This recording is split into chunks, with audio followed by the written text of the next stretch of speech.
না না, এটা আমার না, রচা আমি খাই না, এটা শুভদীপের। শুভদীপ আগের তুলনায় এখন ভালো আছে একটু।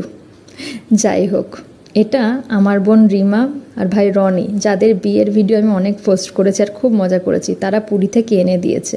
কি কিউট না, আমার তো ভীষণ পছন্দ হয়েছে। রিমাও যেমন কিউট, এই গিফটটাও তেমন cute. Thank you Rima and Roni. তারপর আর কি, তারপর বিকেলবেলা একই কাজ, আমার পড়াতে চলে গেলাম। কিন্তু আকাশটা এত দুর্দান্ত লাগছিল, কখনো রোদ কখনো বৃষ্টি। মনের সাথে অনেক লড়াই করার পর আলু কাবলিটা খেয়ে নিলাম। এখানে আলু কাবলি খুব ফেমাস। বৌদিতে বাড়ি পড়াতে যাওয়ার সময় এই কালী মায়ের সাথে রোজই দেখা হয়। কত কী যে ওনার সাথে কথা বলি আর কত কী যে চাই, তারই অত্যা নেই। আজকে একটুখানি দাঁড়িয়ে তাই ওনাকে ভিডিও করে রাখলাম। খুব কথা শোনেন, খুব ভালোবাসি মা, সবাইকে ভালো রেখো। তারপর পড়াতে গেলাম বৌদির বাড়ি। ওই যে যেই বৌদি আমাকে অনেক রকম রান্না করে খাওয়ান। আর এই যে বাবা অ্যাটমসফিয়ার পড়াচ্ছিলাম, আমার ছোটোবেলার কথা মনে পড়েছিল।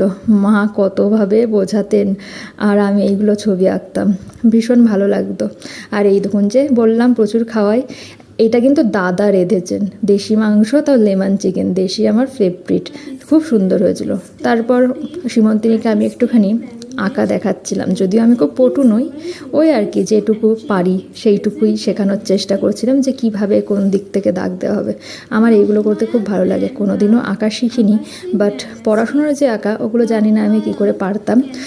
যেহেতু এক হাতে ফোন ধরেছিলাম, পারফেকশানটা আসছিল না, সরি ফর দ্যাট, কিছু মনে করবেন না। যাই হোক, ওকে বোঝাচ্ছিলাম আর ওই দিকে পড়ছিল।